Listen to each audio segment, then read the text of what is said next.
Bonjour et bienvenue, c'est Anne et enfin on est de retour au MWC. Ça faisait tellement longtemps, on est super content. C'est vrai que cette MWC est un peu bizarre, tout simplement parce qu'il apparaît après 2 ans de disette, on va dire. Et puis il y a eu des grosses annonces qui sont faites avant le MWC. Je pense notamment au Samsung avec les Galaxy S22 Series. Je pense aussi à Oppo avec le Find X5 Series, les Find X5 Series composés de 2 smartphones. Il y a aussi les Huawei qui ont été annoncés avant. Malgré les absents comme LG, Sony ou encore même Xiaomi qui n'a pas fait spécialement de grosses annonces, eh bien on est de retour et il y a eu quand même des annonces en termes de mobilité. Bon, on y va. Allez!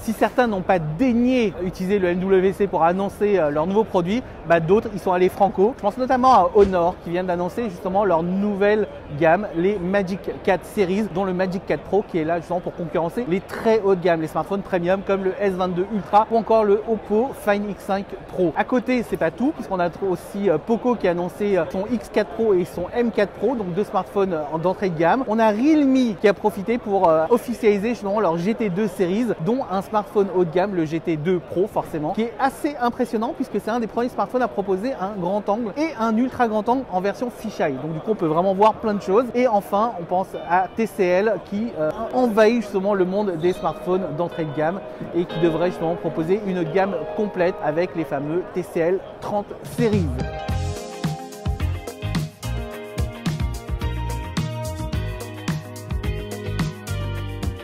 Et donc la grosse surprise de ce MWC 2022 ne vient pas du monde des smartphones, parce qu'on parle quand même du Mobile World Congress, mais du monde des PC. C'est vrai que depuis un certain temps, depuis la pandémie, le marché du PC a explosé. Il était en forte croissance en 2020, pour finir dans les 20% je crois en 2021, et là en 2022 il est assez flat, assez stable. C'est un marché qui est quand même en plein essor. Du coup c'est normal de voir des constructeurs comme Samsung, Huawei revenir sur ce marché. Alors Huawei ne revient pas vraiment puisqu'il était déjà présent depuis on va dire le Google Gate pour eux, et cette année, ils ont annoncé non seulement le MateBook X Pro, donc un impressionnant ultra portable avec un écran qui recouvre 92,5% de la surface de l'écran. Ils ont aussi un MateStation X, donc une sorte de all-in-one qui est assez beau et assez réussi au niveau de la finition. Mais celui qui nous a le plus surpris, effectivement, c'est Samsung. Samsung avait quitté justement le monde des PC portables en Europe et ils reviennent maintenant avec le Galaxy Book 2 Series, donc avec la version normale et la version Pro forcément. Et celui qui nous a le plus impressionné, c'était la version 13 pouces en Pro qui est sous la barre des 1 kg. Il est ultra léger, propose justement des PC avec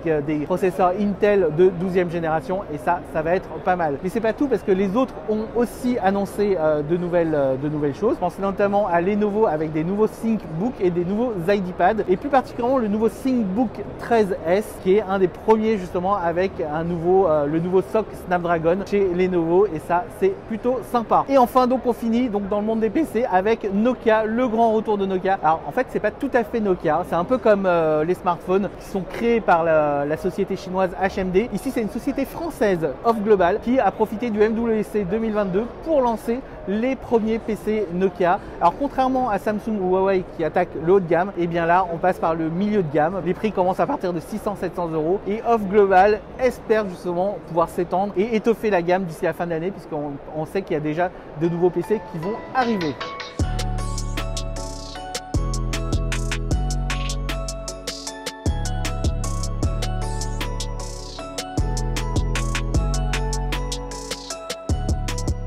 Après, on a de la chance. Comme le MWC est un peu vide quelque part, c'est-à-dire que tout le monde n'est pas là, donc tout le monde n'a pas voulu non plus amener leurs nouvelles innovations. Mais on est content qu'un constructeur, Oppo en l'occurrence, ait profité de ce MWC 2022 pour proposer et nous montrer quelques prototypes d'innovation qui vont justement changer un peu notre futur. On commence notamment par leur nouveau zoom rétractable. On a le zoom périscopique qu'on connaît très bien. Et bien là, on a un petit zoom comme dans les appareils photo compacts qui va pouvoir s'ouvrir et se rétracter, ce qui permet peut-être de travailler sur des focales un peu plus grandes. Et ça, c'est plutôt intéressant. Alors, la focale va pas bouger encore comme dans un vrai compact, mais je trouve que c'est plutôt amusant. Je pense que ça va être intégré sous peu sur de nouveaux smartphones. La deuxième innovation qui m'a marqué, c'est la caméra avant sous l'écran. Et là, contrairement à Samsung qui s'était complètement planté sur le Z Fold 3, ici, sur le prototype qu'on a pu voir, eh bien, on ne voit quasiment pas l'appareil photo. En fait, il faut que je l'éteigne, que je le mette sous une lumière pour éventuellement apercevoir le contour justement de l'appareil photo avant. Et ça, c'est vraiment sympa. La troisième chose, forcément, c'est la recharge. large. On sait que Oppo va proposer justement dans un futur smartphone OnePlus et forcément chez Redmi plus tard une recharge rapide à 150 watts, mais ils ont aussi annoncé être en train de travailler sur du 250 watts. Donc ça va aller très très vite, on parle de 9 minutes de 0 à 100, c'est n'importe quoi, ça va prendre feu. Ils travaillent depuis un certain temps sur l'optimisation de ces batteries, donc il y en a 2 ou 3 en même temps et ça recharge en parallèle et ça marche plutôt bien. Et la dernière chose, et pour moi c'est mon coup de cœur, ce sont les Oppo Air Glass. Donc c'est le petit module là qui vient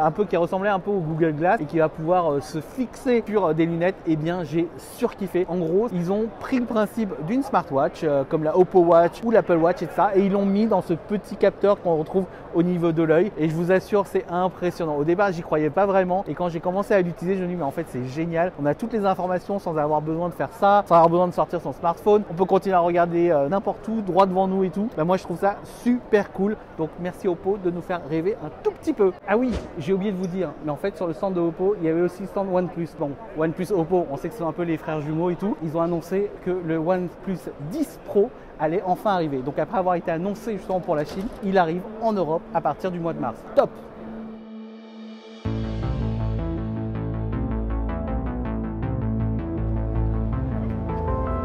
Vous pensiez qu'on était sur Mars et maintenant on n'est pas sur Mars, on est encore au MWC 2022. C'est vrai qu'après les innovations d'Oppo, une des choses qui m'a un peu marqué et que j'ai vraiment été content de voir, c'est de découvrir Ingenuity, donc l'hélicoptère Ingenuity de la NASA, donc qui est en train d'explorer justement Mars, et j'espère qu'un jour je pourrai moi aussi explorer ces planètes. Non, j'y crois pas trop. À côté, on a quand même trouvé des choses sympas comme chez SK Telecom qui se lançait à fond dans la VR, donc on retrouve les fameuses attractions de montagnes russes, on retrouve aussi un univers où on peut incarner une star de la K-pop apparemment. Chez Telefonica, on a un barman 5G. Du côté de HTC, forcément qui dit univers un peu à côté, etc., et métavers, et bien HTC se lance aussi effectivement dans le métavers avec son fameux Viverse. Ouais, je sais, c'est pas super original, mais c'est comme ça qu'ils l'ont nommé. Et enfin, on finit par un petit truc, un tout petit chien qui n'est autre que le Xiaomi Cyber Dog. C'est un petit chien qui va pouvoir réagir à la voix, pouvoir servir un peu de caméra de surveillance quand on n'est pas là, etc. En revanche, de ce qu'on a vu, il ne pourra pas servir de chien de garde et ça, c'est un peu dommage. Moi, je voulais que si je me faisais cambrioler, qu'il puisse attaquer. Bien, vu les réactions, je pense que c'est pas pour tout de suite. Voilà, c'en est fini pour ce MWC 2022. C'est vrai que c'est une édition qui est un peu spéciale et un peu calme parce que c'est la reprise. Toutes les marques n'ont pas été présentes, il y a eu des absents. Je pense notamment encore une fois à Sony qui est souvent là, il y a Lenovo et tout ça qu'on n'a pas vu. Ils ont quand même fait des annonces mais ils n'étaient pas présents physiquement. Et du coup, ça fait une petite impression en demi-teinte. C'est un peu dommage quelque part, mais la bonne nouvelle, c'était quand même que c'était vraiment sympa de reprendre un vrai salon en physique. Alors oui, le masque c'est hyper chiant. Là je profite d'être à l'extérieur pour justement m'aérer et respirer un peu. À très vite justement pour la prochaine édition qui aura lieu donc en février 2023 et forcément nous on sera sur place pour enfin le vrai retour du MWC comme à l'époque avant la pandémie. Sur ce, je crois que j'ai à peu près tout dit. N'hésitez pas à laisser des commentaires si vous avez des questions, etc. Encore une fois, n'hésitez pas à liker la vidéo. N'hésitez pas surtout à faire le petit ding pour être alerté des prochaines vidéos. Et moi, je vous dis ciao et à très vite sur une prochaine vidéo justement.